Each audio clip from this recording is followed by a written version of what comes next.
Hai, jumpa lagi bersama saya Monica Tineke dalam edisi Ngopi, ngomongin properti.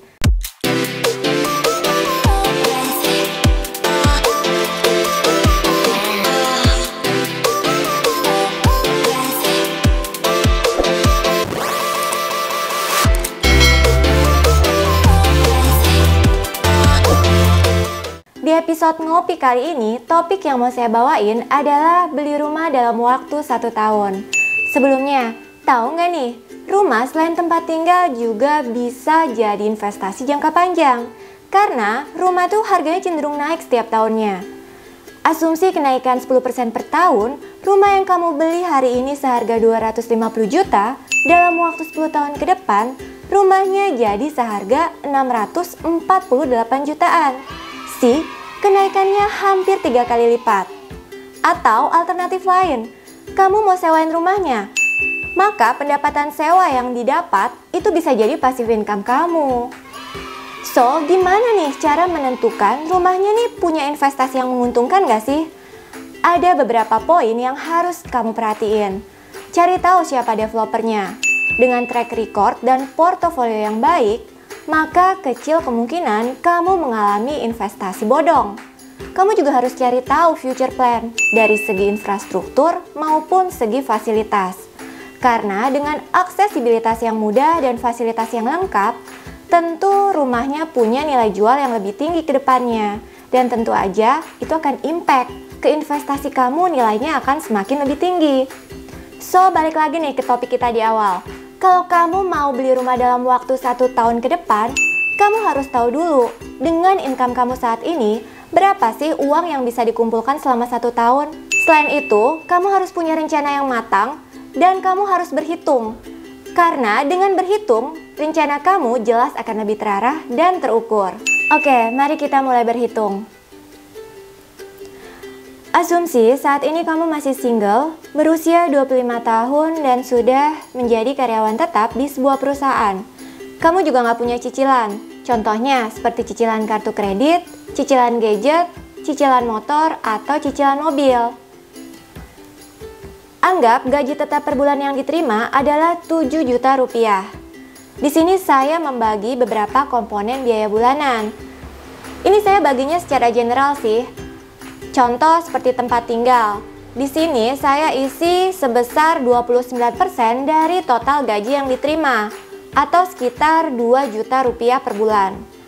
Selain tempat tinggal, butuh dong yang namanya makan setiap hari. Makanya saya tulis juga untuk konsumsi, saya alokasikan sebesar 2 juta.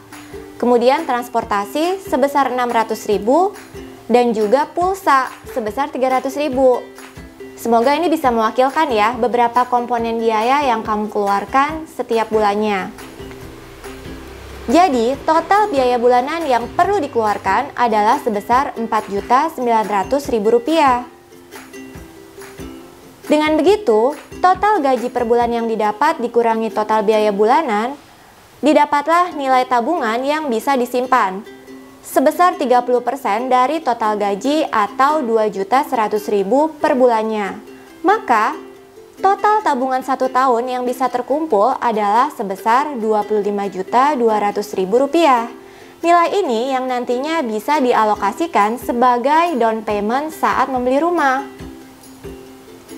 So, let's say harga rumah yang mau kamu ambil adalah seharga 270 juta rupiah. DP rumahnya adalah senilai uang yang terkumpul selama 1 tahun tadi, yaitu 25.200.000 rupiah. Maka selisih antara harga rumah dan DP rumahnya adalah 244.800.000 rupiah sebagai plafon kredit. Kamu juga harus cari tahu berapa sih suku bunga per tahun. Asumsi di sini saya masukin 8% ya, dengan tenor 20 tahun atau 240 bulan. Maka, dari hasil perhitungan, cicilan per bulan yang harus dibayarkan ke bank adalah Rp2.047.605. Selanjutnya, kamu harus make sure juga nih, kalau cicilan per bulan ini nggak bikin kamu kesulitan, atau masih bisa di-cover lah dengan tabungan yang bisa kamu save per bulannya. Kalau di simulasi ini dengan harga rumah 270 juta dan cicilan per bulan 2 jutaan, maka sisa tabungannya masih bernilai positif. Coba kalau kita ganti harga rumahnya jadi 300 juta rupiah. Wah, sisa tabungannya udah minus nih. Mungkin sebaiknya kamu nggak ambil rumah dengan harga 300 jutaan ya.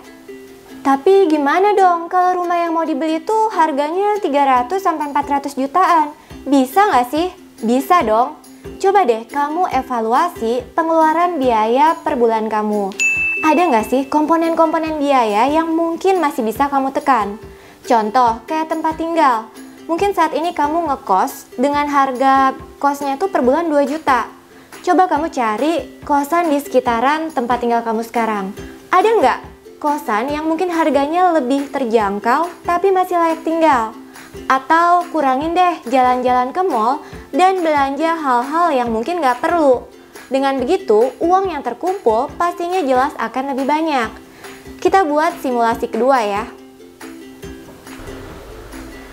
Dengan asumsi yang sama, kalau semula tempat tinggal kamu 2 juta, sekarang kamu irit menjadi 1 juta untuk biaya tempat tinggal. Dan untuk biaya konsumsi bisa saving 500.000 setiap bulannya. Dengan begitu, total biaya bulanan kamu selama sebulan menjadi 3.400.000 rupiah. Dan tabungan 1 bulan yang terkumpul adalah 3.600.000 rupiah. Kalau dihitung selama setahun, maka yang terkumpul adalah 43.200.000 rupiah.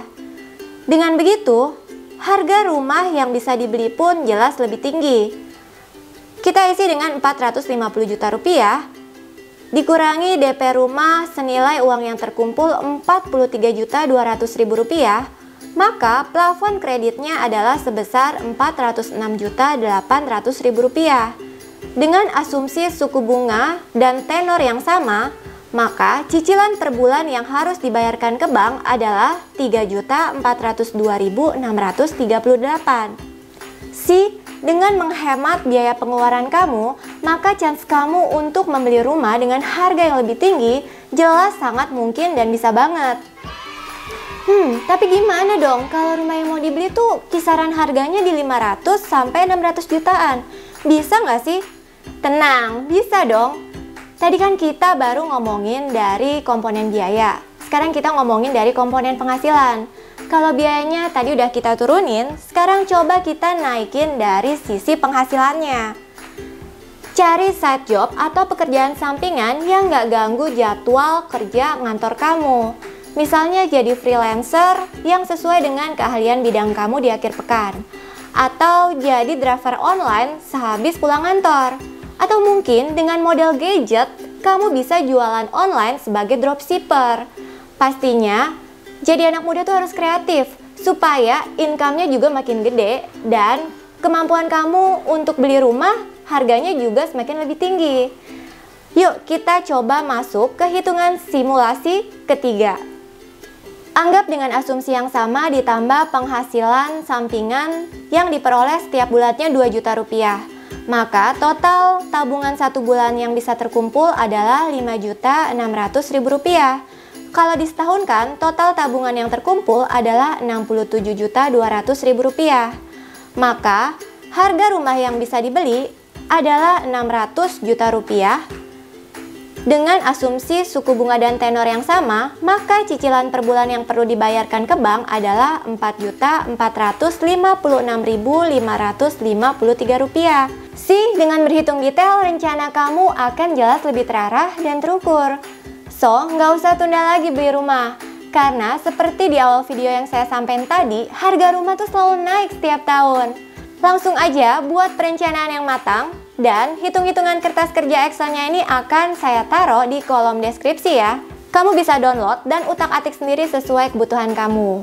Mudah-mudahan videonya menginspirasi dan yang nonton video ini bisa beli rumah dalam waktu 1 tahun ke depan ya, saya doain.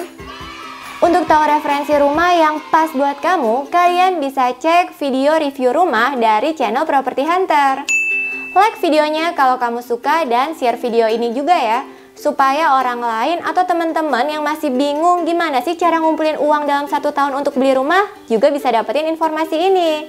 Support kita juga dengan subscribe channel Property Hunter, supaya channel ini terus berkembang dan menginspirasi semakin banyak teman-teman lainnya, juga membantu mereka menemukan rumah impian. Mudah beli rumah, siapa takut? Saya Monica Tineke, mohon pamit. Sampai jumpa di episode Ngopi selanjutnya. Bye-bye!